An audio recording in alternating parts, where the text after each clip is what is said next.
Welcome, welcome, one and all, to Impolite Company on the GCPR.live network. It's the show where we do what we say we're not supposed to do in our society. We talk about religion and politics. I'm your host, Matthew Best. Together, we walk through honest dialogue, explore messy truths, and try to see the humanity in perspectives different from our own.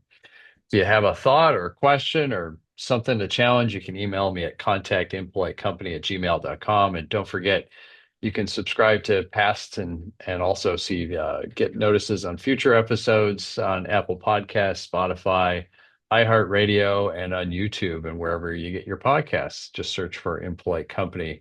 You'll see the logo. And if you want to dig deeper into the themes we explore here, you can visit my blog at pastormatthewbest.com.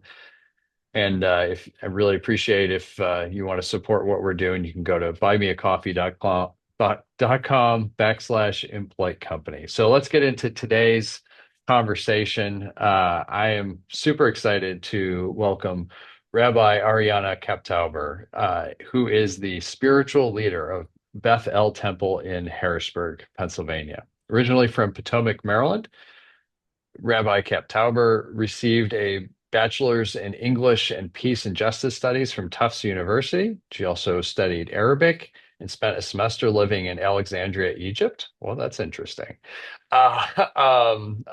She has spent several years working in Jewish social justice organizations before beginning her studies at the Jewish Theological Seminary. And while there, she completed a master's in Jewish exegesis, as well as a unit in prison chaplaincy at Rikers Island.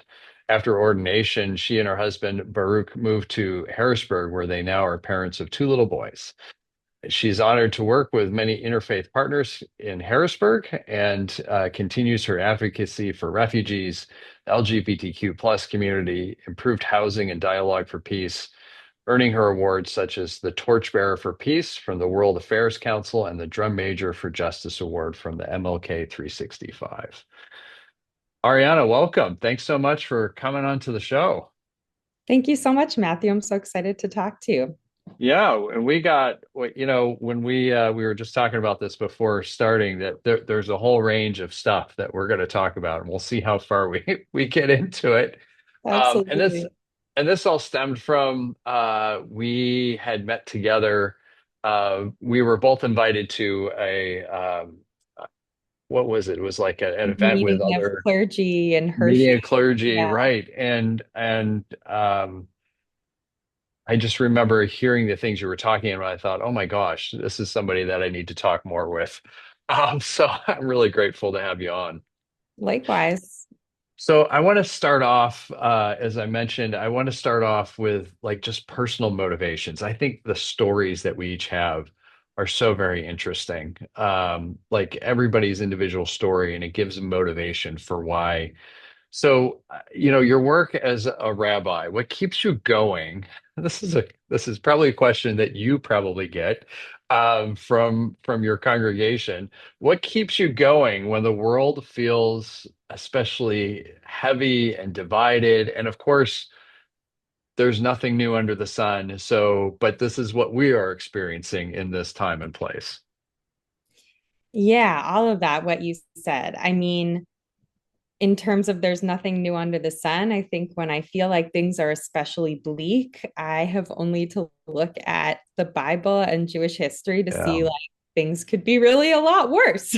you know, there's been war, there's been total destruction, there's been, famine, there's been Right. major oppression, expulsion, like the range, I mean, people in general, but Jewish people in specific have sort of been through it all. And I think being in touch with this really long sense of history as we are as Jewish people, with holidays that celebrate everything from, the times in ancient Persia to ancient Egypt, thousands and Right. thousands of years ago, we have this really long view of history. And I find that really comforting. I mean, it could always be worse is like probably like Right. sounds pessimistic, but it actually feels to me like hope. Like Yeah. actually let me look around and see how many blessings I have of relative freedom, mobility, security, so yeah, as when things get bad, I sort of take this long view of history, and that keeps me going. Yeah, that's I get that. And I guess that's one of the beautiful things of having a faith tradition is right. It connects us to the larger story and the larger arc. And it helps us to know that I think this is the big thing that helps us to know we're not alone, right? I mean, because Absolutely. that's what I think. I know a lot of folks that are struggling, really kind of it's reminding them that, hey, you're not alone in this. Yeah. I I did, mean, Judaism specifically, we call a right? tree of life. And I Yeah, think, having that deep rootedness is what allows us to branch, and yeah. I feel I couldn't imagine trying to reach for what I reach for in the world without having, a sense of deep roots, which can come from different places besides for religion. But for me, that's Oh, where it comes. sure. Yeah, absolutely. Yeah, so let's get into you're mentioning the so if I'm understanding this correctly, in Jewish tradition, there's a term, and I apologize if I mispronounce it. It's been a little bit since I took Hebrew. Uh, Tikkun Olam. Did Yeah, I pronounce tikkun that right? olam, you got it. Okay, Tikkun Olam.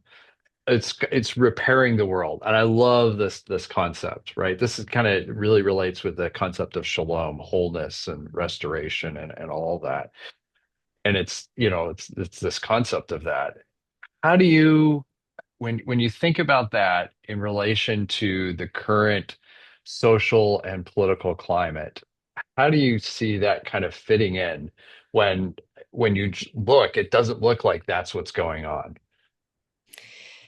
Yeah. Um, I think that one thing I really like about Judaism is that it has a lot of realism. I mean, the Bible Yeah, itself, it doesn't glorify the characters. They're really human. They're really right. fallible. They're not gods. And frankly, even the portrayal of God is kind of fallible. Like God Mhm. admits that God made a mistake in the story of Noah, right? Right. And I think that it we really have this perspective of like we're gonna mess up. It's just the way things go. It's the course of nature. But we always have this ability to repair. And not only Mm. ability, but we have a mission and a duty to repair. I think that when you first asked that question, I was thinking about how when I was in rabbinical school, some years ago, when I was doing prison chaplaincy, I was able to articulate this turning point for me internally where I used to think of the world as the long arc of history that bends towards justice, like things are Yeah. always getting a little bit better. And Yeah. I, at that point, realized I don't know if I believe that. I think that the world is this more like battle between like good and evil or like positive and negative forces all the time. And we Uh, constantly have to be on this treadmill of keep going good because it could overflow into bad at any moment. And so if you're not like constantly working to make things better, like then you're somehow complicit in them being worse. So yeah. yeah, maybe call it a little bit of, maturity or wisening, but I think our tradition articulates that as well. Like the scholar Maimonides from the Middle Ages, Hmm. very big scholar in Judaism. He described this holiday that's coming up where we see as sort of like a judgment day, Yom Kippur, that we should Hmm. each envision ourselves as having a scale that's perfectly balanced between good and mistakes. Yeah. Um, and that every single deed that we do has the ability to like tip the balance. Oh, wow. So I think that kind of aligns with this worldview where I'm like, you just got to keep staying on that treadmill for good and tikkun olam and making things better because otherwise, like things are naturally going to kind of go kaput. It's reminding me of he was mentioned a lot in the book on repentance and repair. Yeah. Oh, Daniel, Uh, brother. yeah, yeah, great Yeah. book, excellent book. Oh my gosh, so great. And it was this was also reminding me of something else that I read.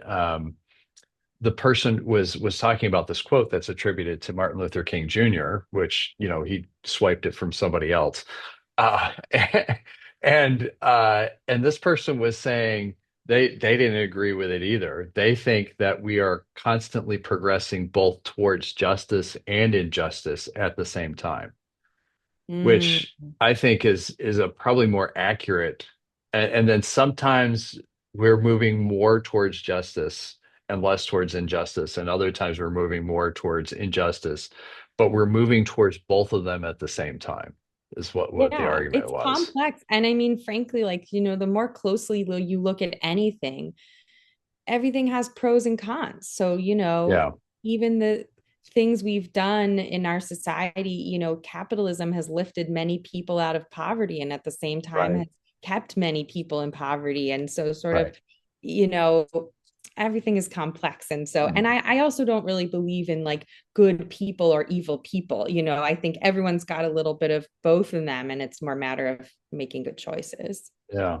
This is also reminding me of this is what I think about when I'm driving up into the church, right? I was thinking about, I'm like, so like David, take the story of David. Is he a good guy or a bad guy? Right? Right. Right? I Right. mean, here's a guy That's what who, I'm talking about with the yeah, Bible. Like the right. characters are very human. Nobody Oh my is, gosh, you right. know, And I think there's this tendency, at least in some portions of Christianity, to want to simplify things into either or type of things because I mean, the benefit of that is it makes things easy. There doesn't have to be complexity and it's clear. And so therefore there's a sense of controlling and knowing and all, right? Which kind of goes back to the whole the where problems kind of originate is our desire for control and knowing mm, so so much. And the reality, like you're saying, is it's messy. It's yeah, just messy in this. I yeah, really appreciate what you were talking about too, with even, the Hebrew scriptures especially highlight this notion of even God is messy. Uh, yeah. I mean, and look, like it's not only Christianity. yeah. Judaism definitely does a lot of work to argue that like Abraham was perfect, right? And he Oh, made no right. mistakes. And the rabbis of the first and second century like do a lot of work to even show that like the ancient patriarchs were keeping the laws of the Torah and like they were keeping kosher. It's like the Torah Sure. wasn't even given until Yeah, like hundreds right. of years later. How would they have known? So there's definitely a tendency there also to see these characters Sure. as like perfect and whole. But I think a more honest and I think helpful reading is like, no, these were all people who did their best and left a really positive legacy in the end, despite having some big mess ups, like sending Right. Hagar out or, Yeah, whatever. right. Or essentially trafficking his wife. Uh, Yeah, right. And, like ordering a that's guy to the front lines to be killed, probably oof. like a little Yeah. small mistake. Yeah. Yeah, for a small mistake. Right. I really appreciate that because I think this is also kind of like these are very universal human things, right? That regardless of faith tradition, we're dealing with humanity. And I think this kind of relates into so much of what happens in the world is that are we able to see the humanity of others? Um, one of the I don't know if you know this or not. I had authored a book a couple of years ago called American Roulette, and I'm one of 10 authors in this. It's not an anthology. It's a fiction book, and each person wrote a different character for this, and it's about a mass shooting.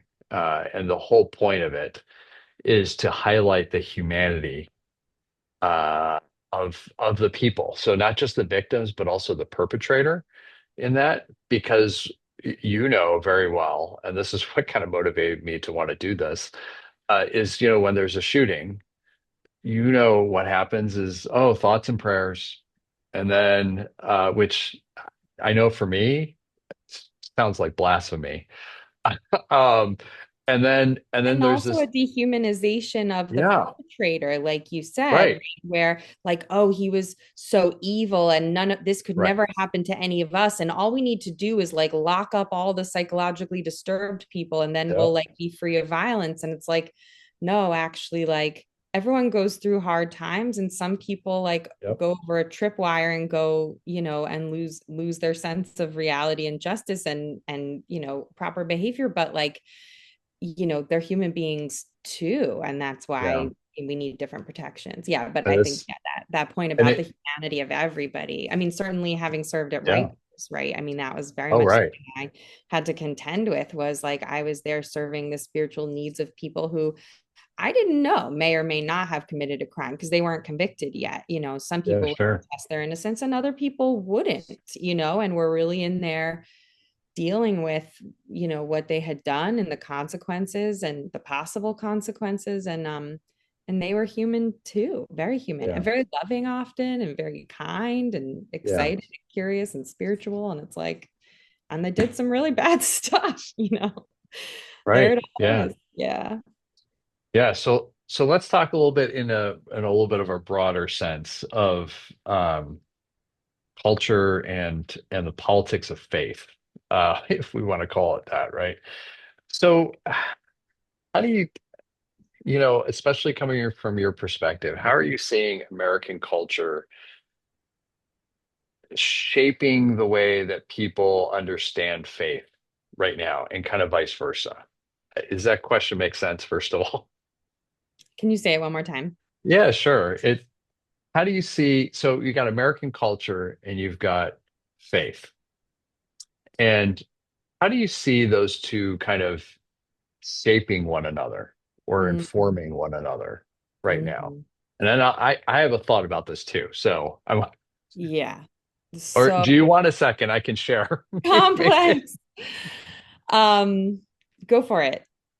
So I think this is kind of my theory in this is that if you take a look at American culture, faith used to be for at least the mainstream part of the culture used to be one of the identifying factors for people's identity, right? Um, I think we see this especially in Christianity, where, denomination used to be extremely important. And so people were Lutheran or they were whatever, Presbyterian or whatever. And a lot of that also had to do with um, their ethnic heritage as well, right? So they were Lutheran because they came from Scandinavia or Germany or whatever the case may be, or they were Presbyterian because they came from Scotland and all this type of stuff. And so that's how I see people really kind of started their identity was kind of based on that faith and culture mix. And with the decline of organized religion, at least in a Christian sense, in the United States over the last going back to just after World War II. Um, He's not immune to that. yeah, right. Also for us. I see this kind of like as organized religion has kind of been on the decline, political and partisan identity has been filling that gap. Mm, Because religion and politics both offer very similar things. I've always said that they both have origin stories. They both have a set of values. They both have like a hierarchy and a clergy. They both have sacred texts and sacred locations. There's rituals, there's music that goes with all these type of things, right? Um, and so that's kind of what I've kind of seen over the last I don't know how many decades of, and I'm not I haven't seen it firsthand all, right? I'm not that old. But right. but looking at culture, so the question is how do you think of culture and faith kind of interacting and shaping one another?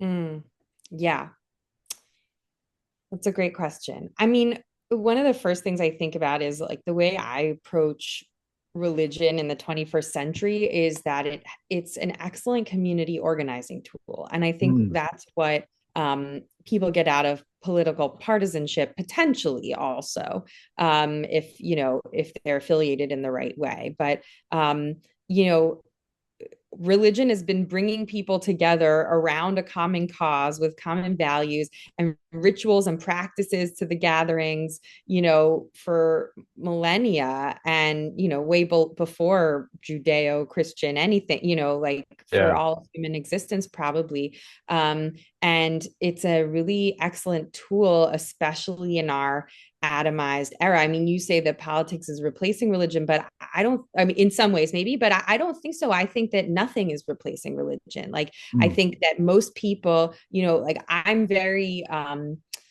I was very impressed upon by the, I think Robert, I'm gonna mess this up, kind of the Bowling Alone book, right? Where and the subsequent Oh, research that basically shows like people have fewer friendships, people have fewer social right. groups.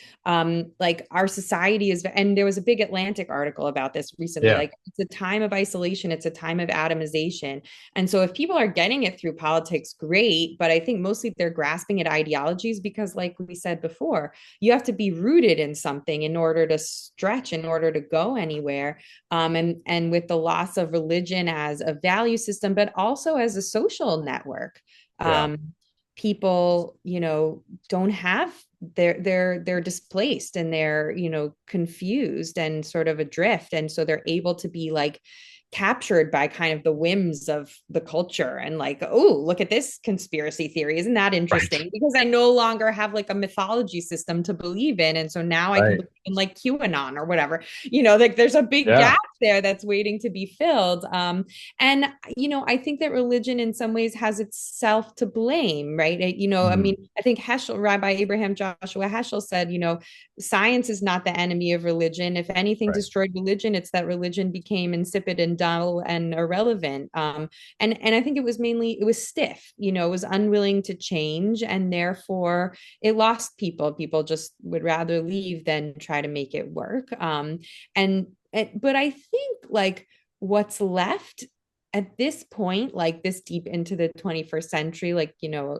quarter of the way in, like we've gotten, religious leaders have gotten far enough into this to say like, okay, the old way is obviously not working. I mean, you definitely have some leadership that's clinging to the past and retrenching, and Mhm. I think that's like, sort of the far right is a demonstration of that, and that's one strategy. And not just Christian nationalism, but Yeah, also sure. like orthodoxy is more popular than ever in Judaism, Yeah. right? There's some people retrenching and saying we need to go back to like dogmatically the way it is, all or nothing, the way it was, sorry. But others of us are looking around and being like, all we have left is like the core of what there was. All the sort of external trappings have fallen away. Nobody is expected to show up on Saturday or Sunday. People have other Right. places to go now. Stores are open, businesses are, people are working, people are there's a lot of alternatives that there didn't used to be. So like, what is the core? What do we still have to offer? And I think that's a really interesting place to be. um, Yeah. and it's a really fruitful ground, a really like sort of rich, fertile ground to search for like the answers to our contemporary questions, because like you said, there's nothing new. People have gone through demagoguery and cultural crisis, in every age in a slightly different way. So um I'm really interested in that place, which is, I think, a place from which like you and I practice religion, is like Yeah. we're like, we know of this core of like stories and history and values and rituals that we have, and like we need to go out and figure out why that's important, because we're not going to hold on to the old assumptions about why that Yeah. matters. Yeah. Yeah. That's yeah, we're definitely right in tune with each other on that. I think this is something in my faith tradition that has is really this big conversation that's been going on for a while. The ELCA, which is what I'm a part of, it's been in decline membership wise for since the beginning of which it was formed from three other Lutheran denominations in 1988, and and so it's like half the size of what it was as far as members go. And I think part of this has to do with really this question of, well, why does it need to exist? Hmm. Why this expression of faith? And it's been so interesting because you got a whole range of answers of why, and a whole lot of, I think, really, if people are honest, they don't know. Um, or they're afraid of that because all of the assumptions and all of the things that had kept things going culturally have all broken apart and have all fallen away. And so I think people are also looking for some kind of steadiness in the midst of that of cultural upheaval. This is definitely the case after, I think, part of the reason why we end up with um, things like Christian nationalism and whatnot is post-COVID.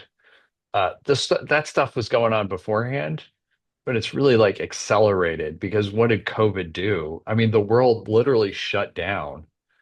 Uh, and I remember reading something about how the all the traffic that happens on the planet because of everything shutting down, the world was actually not shaking as much. Mm. Yeah, that's Whoa. fascinating, right? And then like Oh, things, the smog was clearing in major yeah. cities because The there was dolphins no, were coming back to the ports. I know. No, it's right, amazing. I mean, if you roll back some of the impact of humanity, it's amazing what comes through. Yeah, but right, yeah, I think that we are at this watershed moment where from many vantage points, especially as Americans, like nothing can be taken for granted anymore. Many yeah, of our assumptions of the way things work have been shattered or at least severely shaken, and yeah, it's a really scary, unnerving place to be because there's very little study to rely on. right, But it's also an exciting, growthful place to be, yes. right? Like, what do they call those cells that can become anything? Oh yeah, yeah, yeah. I know what you're talking about. Yeah, I Not mean, those cells, whatever. Anyway, I like that's what they use to create clones, right. The to create stem like cells. new organs or whatever. Yeah, Stem cells. There we yeah, go. yeah.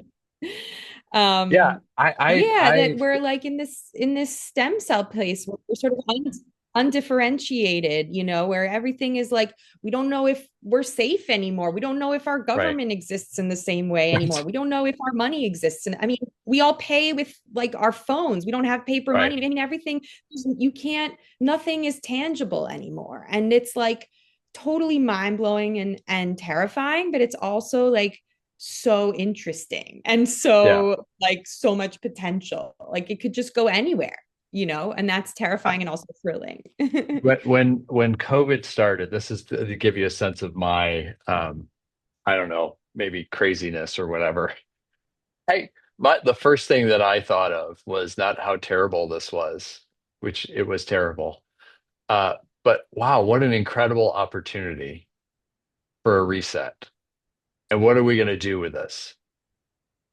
Right. And And how disappointing that everything ended up right, the way because it I'm did like, after. because then you see like this kind of human nature of like, oh my gosh, the certainty, right? Because it's comforting and there's just parts of humanity that that I don't know, maybe it's because like I've had near death experiences and all this, so I'm like I'm mortal, I'm only here for a certain time, and I just make peace with that.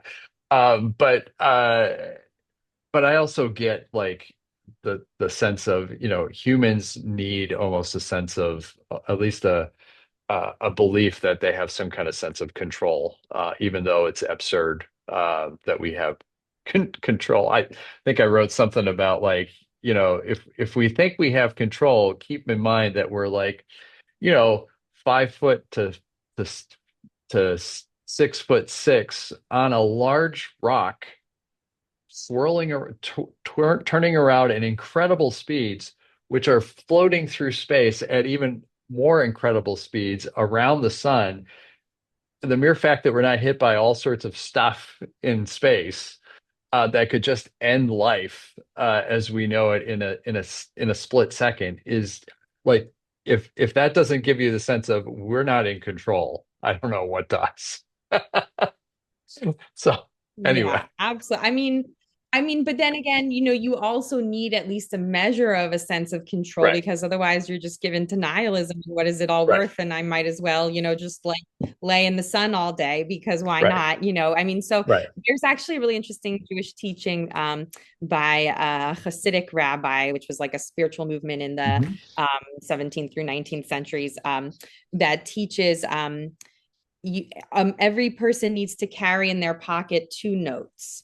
Mm, One says, "I'm but dust and ashes," and the other says, "The world was created for my sake alone." mm, And you always have to balance between those things yeah, because you have to have the humility to understand like you actually have no control over anything, but on the other yeah, hand you have to be empowered enough to think like I could do anything. There's another thing that I learned in this clergy leadership incubator yeah. program that I was recently in with Rabbi Sid Schwartz, where our mantra was nothing has to happen, anything can happen. Oh, nice. I like that.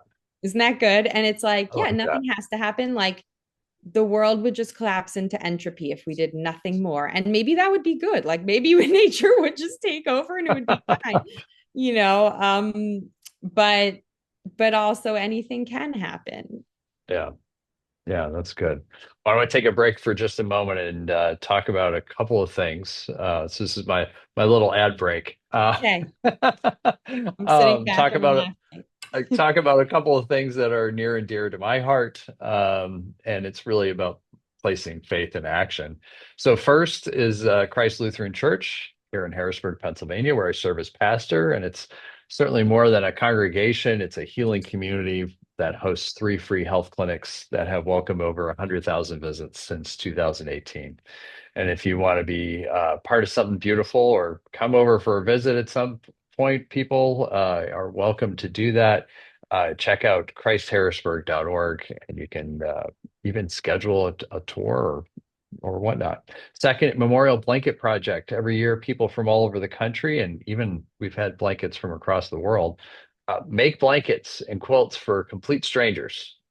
We turn them into a massive art installation that draws attention to the issue of homelessness. And boy, is that timely right now, especially with the recent executive order on homelessness. Then we gift all of those blankets away to someone in need at the end of the night. We've done this in on the Capitol lawn, the U.S. Capitol, at the Liberty Bell. This year we're heading out to Denver, first time off the East Coast. You can learn more and get involved at memorialblanket.org. And finally, if you're wrestling with the heartbreak of gun violence, you can check out American Roulette, which is what I had mentioned before. It's a novel that sparks conversations, honest conversations, without giving any easy answers. That's not the point. All proceeds go to organizations working to prevent gun violence. You can find it wherever good books, and I guess not so great books, are sold. It's American Roulette. All right, back to the show, back to the conversation. Thanks for giving me a moment to do that. I just want to So say I'm really impressed that you got the jump on christharrisburg.org. Pretty impressive. we've had that for a while. That preceded me, so I cannot take credit for Good, that. good for them. Yeah, that was, I don't know how long we've had that, but that's we're blessed to be able to have a nice, easy Domain name. address. Yeah, believe It's me. everything. And the funny thing about this too, this is a little side note, is that in the ELCA Lutheran circles, so the larger church body, the larger polity is the Lower Susquehanna Synod, right? So it's South Central Pennsylvania. It's 8 counties, and there's like 230-ish congregations in that. So very geographically dense. Wow. Which there's a joke there about Lutherans being dense also. Anyway, so if you this is the running joke, is that if you want to take a wild guess as far as what a Lutheran church's name is, you can guess it's either Christ, St. Paul, Trinity, or I forget what the other but like those three right there, that's like 75% of all the Lutheran congregations in the That's area. good So shorthand to know. yeah, Now I'll right. be like, So Trinity something. That's a yeah, Lutheran church. yeah, right. And they're not far from each other either. So like there's a Christ Lutheran in Lingelstown, which is just a little bit north of Harrisburg, Oh, not wow. that far. Yeah, So anyway, definitely. all right. So back to the real conversation. Um, I do want to talk a little bit about faith and politics. This is what the show is really about, right? Really kind of get into it. We're both part of faith communities that really can't avoid politics. And this is a topic I like to talk about. Like our sacred texts are full of politics. I mean, like this is what was it? I drafted a statement for the Homeless and Justice Network with the ELCA that was responding to the executive order. And it was saying, essentially that we can't support this. This is not helping people who are homeless. And they did their magic and made it look nice and everything. And then posted it. And then you've got the comments of, oh, the church shouldn't get political and all this type of stuff. And so I talk about this often because I think it's important uh, to describe, what is politics and how is the intersection of faith with politics in this? And I would really love to get a sense from you as far as, in it. And I can imagine what I think you're going to say, but I want you to talk about it. How do you see these things? I mean, it's kind of an American thing of, oh, there's got to be this divide, although that's kind of in question, and I don't think that's ever actually been the case. Um, I but yeah, don't really think I even understand where the line is. I mean, and that's mm, probably going to get me into trouble, but I mean, I, but I'll take a step back and say my philosophy is to speak about issues and not yeah, politics per se. Like, and we talked about how partisanship is different than politics. Being involved in politics means being involved in life and the way it's yeah, run and like the outcomes of decisions that affect our lives. yeah, I think it's hard to extract oneself from that. If you're somebody who is trying to have a moral voice in any way, you can't really separate yourself from um, the process of decision making that affects lives. But I focus on issues and not, I don't even really, like I wouldn't necessarily even go so far to speak about a particular executive order, although maybe like we talked about the overturning of Roe versus Wade, sure, because we were talking about the issue of abortion access and healthcare, and how there are Jewish values that clearly point to preserving the life of a mother over a fetus, and hmm, this kind of thing. And so we will talk quite clearly about issues, and sometimes it does veer a little close to politics, however people are exactly defining that. Although yeah, I feel that it's a moving target all the time. What yeah, people think is politics, you can like fail to say a certain name but say everything around it, and that's okay. But then you say like one thing, I don't know, and suddenly it's like political. But yeah, we talk about disability, we talk about LGBTQ inclusion, because these are things that are important for our community. We have yeah, many members and family members of people with severe disabilities. We have many people who identify as LGBTQ. We have women who need access to healthcare in our community. right, We have a need to have freedom of religion as a religious minority. I mean, like, all of these things affect us and are part of our lives, and we want to talk about them. And I think the strongest biblical evidence for this, although there's plenty in the sort of 5 books of Moses with yeah, I mean, you name it, but is the prophets. We read on our upcoming holiday, we read Isaiah, I think it's like 57, mhm, where he says, God says that all your fasting that you're doing and right, all your sacrifices are totally meaningless to me if you don't go and pursue justice. And right, all the prophets in their day were looking around at these very pious seeming people who were, bringing in their sacrifices on time and tithing all mhm, their plants and blah, blah, blah, but who meantime were oppressing their workers and who were, right, killing people. And, and it's like, that's all meaningless. Why the heck should you set aside a little bit of your wheat and then go, mistreat right, your animals in the next breath? That there's no point to that. I'm reading a book right now called The Triumph of Life by Rabbi Yitz Greenberg. okay, And he talks about how Judaism makes clear that, human dignity and the centrality of life is above all else. And if we're not fighting for that, and that in some ways, I think he says in the introduction, like, all of religion is basically meant to remind us of the sacredness of life. Like, that's the whole point of everything. And everything is just so, and the differences are really just like, different rituals around different Yeah, words for yeah. this. But Sure. the whole point of religion is to sensitize us to, the sacredness of life.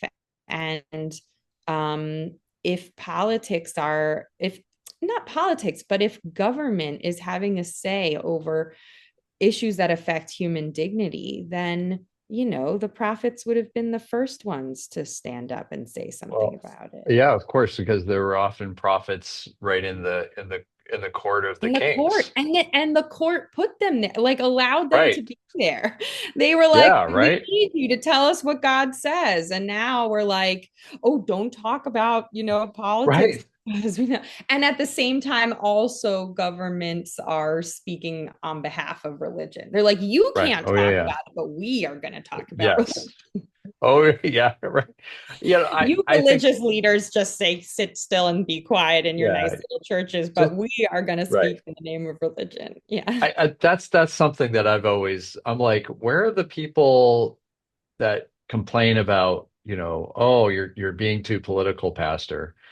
And then there's no complaint about when a politician essentially You're speaks. being too religious, Senator.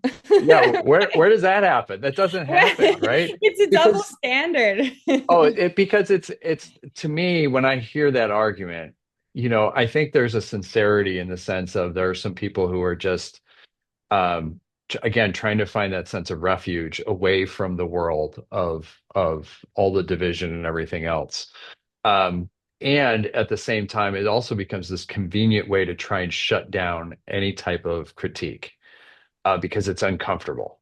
And that's I think that's where a lot of it comes from is people don't want to be uncomfortable because then it's like, oh my gosh, I might have to do something, or I might have to look in the mirror and see like do some self-critique of what am I supporting and what am I allowing to continue to happen, and all this type of stuff. But yeah, it's you know I appreciate what you're talking about too, and I think about not just the prophets, but like the story of Esther is a prime example of, like, can you imagine somebody who's using this, should not get political. Well, how does that work out for Esther and the people, if that's the Right. case? Yeah, I mean, people will say to me, like, look, Rabbi, we really just want this to be a place of like refuge from the world Yep. and a place of spirituality.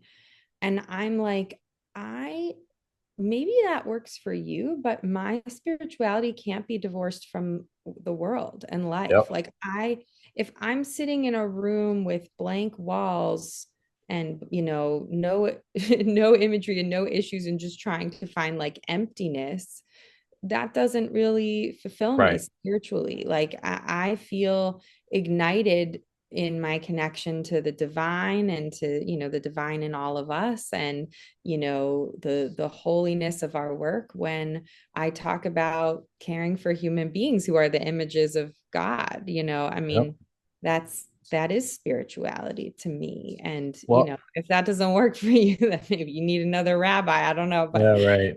Well, and I just try to think, I'm like, when ever in human history has there ever been a time in which we're privileged enough to not have to be dealing with the stuff of the world? Like, this is just the story of humanity. We were talking about this before, where none of this stuff is new. It's been going on probably since the beginning. Right. Well, Um, and you talk about personal motivations. My grandmother is a Holocaust survivor, and I think that story, her story, has always sensitized me to sure. suffering. I mean, I think that, people who pursue religion are always, people who are sensitive to suffering and, Yeah. artistic types and whatnot. But that sort of like grounded me in the fact that not only was I sensitive to suffering, but that I should do something about it. And Jewish people talk all the time about how silent, Christian ministers often were in Germany during, not Right. all of them, but I Yeah, mean, that sure. was sort of the dominant, was like, toe the line, it's not for us to say, and how much we wish that there would have been a movement speaking up against the government. And there were obviously a lot of factors why people couldn't or didn't, but at the end of the day, it wasn't there. And six Yeah. million Jews and a million Jewish children were burned, so like, Hmm. how can we, I mean, we're living, 2, 3 generations out from that. Like, it's very Hmm. close in memory. How can you look at the the suffering that we endured because of the silence of others and not vow never to be silent? I mean, Right. I can't. That's and I hear a similar thing with when the civil rights movement was going on in the South. Martin Luther King's Jr.'s letter from a Birmingham jail making Yeah, I that think about that all the time. Right. It's not just about the people who are against us. It's about the right, white people who are very nice and who believe in the cause, but think we should right, just, stay quiet and wait for things to work out. And right. it's like, that's not how it goes. I think part of this too is gets into the idea of seeing conflict as inherently a negative thing, Mhm. right? Because it's uncomfortable, right? I remember a story of a guy who, when he was growing up, he had his legs were two different lengths. One was longer than the other. And they were doing some kind of a treatment. It was this experimental treatment, which required them to break the leg of the shorter leg and stretch the leg out a little bit. And then what would happen is the bone would grow together and regrow. And Mm. so as an adult, his legs were the same length because they did this procedure. And it was amazing how the body is able to do stuff like that. But he said without the breakage, without the pain, without the division, without all that, there would not have been healing. And I just like that's a story that has stuck with me Yeah, it's in the really sense of powerful. like, oh my gosh, isn't that so much of, the that's the story of faith as well. I think there's all these like, I think about like in the Hebrew scriptures that and this is what I always tell my folks. I'm like, you see a cycle. There's a cycle, right? There's a covenant. God makes a covenant. And the people, yay, this is awesome, great. And then what do? They act like human beings and they go and they do their thing, right? And then it's not that God is really angry and all that. It's just that, hey, these are the consequences that happen when you try to do your own thing, Mm. and you suffer the consequences. And Yeah. so then there's the suffering, and then the people shout out, "Hey, come save us, dude! Help us out." And so God sends somebody to save the people, and then there's rejoicing and there's freedom and all this, and then there's a new covenant, and it just like that's the cycle that Yeah. happens. And but Yeah. in order to get that new covenant, there had to be this break that Yeah. happens. I mean, it kind of So gets us back to what we were talking about before, which is that we're sort of in this moment of rupture in the culture where yeah, like all of the old assumptions we had. I mean, we didn't even touch on AI and how the assumptions oh, we had about what intelligence is and where did thoughts right, come from, like, are totally, in the very beginning stages of being completely disrupted. And yeah, there's a lot of breakage, but I agree with you completely that discomfort is necessary to bring about positive change, yeah, and it is scary because there's the possibility of negative change, and some yeah, people feel like better the devil you know than the devil you don't know, so that is hard. But I was also reminded as you were talking about something I learned in rabbinical school that's probably taught in all uh-huh, pastoral education, which is your role as the religious leader is to afflict the comfortable and comfort yep, the afflicted. And it's yep, like everyone wants you to comfort the afflicted and they oh love you yeah, for that. And they're like, it's so amazing that you sat by the bed of the sick and you fed the uh-huh, hungry. But then it's like, and now it's time to afflict the comfortable. And they're like, that's not your job. What do you? yeah, I don't like yeah. that. Uh-huh. Why Yeah, are you doing nobody likes that? that. Well, and I've always said, well, the prophets don't really have a great retirement plan. No. Most of them end up not in great situation, So like True. That's disheartening. yeah, well, anyway. So in the little bit, we still got about 10 or so minutes. I did want to talk a little bit about Christian nationalism because often this ends up being a topic that ends up being talked about in Christian circles.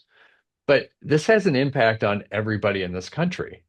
And from a variety of different perspectives, and this is where oftentimes the term Judeo-Christian values gets thrown into the mix and all this. So I'm really curious from a Jewish rabbi perspective, how when you hear these type of things, what I don't know, what's your reaction? What's how do they affect you? What do you know, all that. I'm just really curious. Yeah, I mean, I think diaspora Jews, and this is like distinguishing from, what it means to have a Jewish state these days, which is its whole own Yeah. complicated Right. whole thing. Um, but diaspora Jews, as we've lived for the most part of 2000 years, have a definite awareness of what it means to be a religious minority. And so hearing that there's an attempt to reassert a religious majority's control over government, that's never good for us. It's just Yeah. never been good for us. Yeah. Um, and I think, what Christian nationalism misses to me is, as I was taught about American history, was that our founding, members, fathers were not were not trying to establish a Christian state. They were trying to Right. establish a religiously free state. They were specifically trying to escape a state in which religion was Right. mandated, right? And that was Right. the whole raison d'etre of the founding of the country, and so disingenuous. Yes, they were Christian, certainly, and Well, yes, they some of were them. religious, and they, I well, some of oh, them right, are deists. I mean, they're right, yeah, not who even, Christian. right. That's not Christian. That's true. I may be glossing over history there. Right. But they certainly had like a sense of faith and of Sure. God, but they were founded completely on a principle of religious freedom. I mean, Yeah. and so for me, that's what it's all about. I mean, that's what I want as a Jew, and that's what, I believe this country is all about. So I think it's Yeah. disingenuous to America, to Yeah. put forward. And as for Judeo-Christian, yeah, I mean, it totally papers over, Right. the differences that have been quite clearly stated to us through Right. centuries, um, of Well, and there's a lot of assumptions. So, like, yeah. like right now, you have this debate in some states about posting the Ten Commandments in classrooms, right? And for you and I, we probably could have this conversation of, well, which version, how are we counting these, right? I mean, because there's not agreement on, well, what's the numbering of Also, this? like, are you actually trying to teach Christian children honor and keep the Sabbath? Like, I don't even, Right. is that your primary document? Like, I'm sorry. Right. I am the Yeah. Lord your God. There should be no other God. What about Jesus? I mean, like, it just doesn't even feel like it really captures it, sort of. But if that's what you're trying to get at, but that's a whole other. But I yeah, I know. mean, I think kind of getting back to this idea of like the Torah for us, the Bible in general is a human document with certainly divine inspiration, divine influence, however you think that came to be, certainly is also divine. But it's a document that reckons with humans as humans. I think that's true of the New Yeah. Testament as well, of Yeah. the Gospels, which in which Jesus is viewed as more than human, but he's encountering beings that are human, and Right. he's preaching to human beings who are fallible, and to sort of try to raise some human beings up to a level of divinity while others are suppressed. It doesn't seem to me as an outsider ingenuous even to what Jesus would have wanted, who Oh, himself of course not. do anyway. I mean, Right. but like, I mean, I don't think he would have wanted that. Oh no, of course not. But Because, who am well, I to say? I don't think our founding fathers would have wanted this. no. Like, Well, I just, who I wants think of a couple of Christian so missionaries who think they have uh, control? well, yeah, it's control issues, right? I mean, even I think of two specific things. One is in the Gospels it talks about the temptation of Jesus out in the wilderness, and one of the temptations is the devil offers him essentially power over the kingdoms of the world, and he rejects it. So Mm. if Jesus is rejecting that, then what are we doing? Like, does Yeah. God need us? But when Jesus didn't rejected it, like, how does that make Yeah. any sense at all? Like, Right, if right. that's what we were supposed to do, Jesus would have led by example because we're supposed to be followers of Jesus, is the Yeah. idea. And the On second top of thing, which, like, government is messy. Does oh, Christianity really want to take responsibility for all that? I mean, talk there's a about long, fallibility. Yeah, terrible history of Christians being of Christian government, like messing it up. long centuries of really, it just is not good, Well, good to know because ever. apparently we're messing it up as well. So what you, Well, maybe the wrong people tried it. I don't know. But the other thing is there's you mentioned the founding fathers, and there's the treaty. This was something that John Adams, the second president, signed, that the Senate sent and ratified, which is a treaty with the Barbary states, so which is now modern day Libya. So there was this treaty that was that they did. So they kind of restricted, dealt with trade, and so they wouldn't kill each other and all this type of stuff. And in there's a line that says that the United States of America was not founded as a Christian nation. Like mm, that's not an exact word for word quote, but it's about 95% of the way there. People can look that up. They can see it was signed in 1797, I think is when it was. And it's so there's John Adams, one of the founding fathers, one of the key founding fathers, is signing a treaty with his name that says that the United States of America was not founded as a Christian nation. That should end the debate, yeah. right? But I think part of this gets into this is something that I don't know that anybody's really talking about this is there's the founding fathers.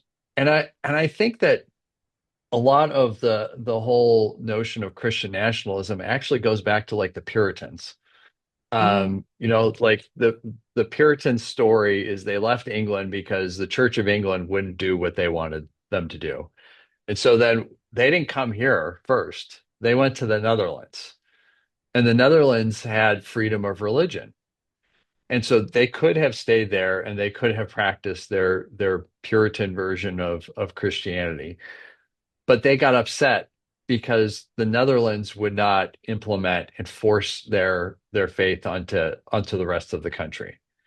And so mm, from there, they go into New England and mm, they set up like theocracies because they were not interested in freedom of religion. They were interested in the freedom to impose their religion mm, on others. I mean, this is the history of Puritanism.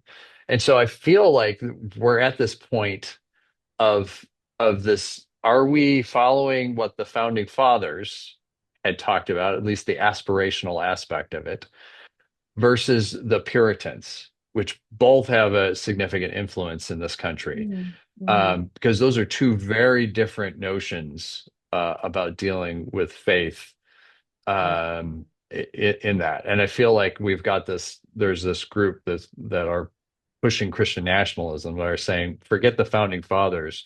We want to implement what the Puritans were about, Yeah. in that. So that's, I don't know. That's my theory and That's an interesting whatever. theory. Yeah, reminding me of reading the Scarlet Letter in high school. Oh And yeah.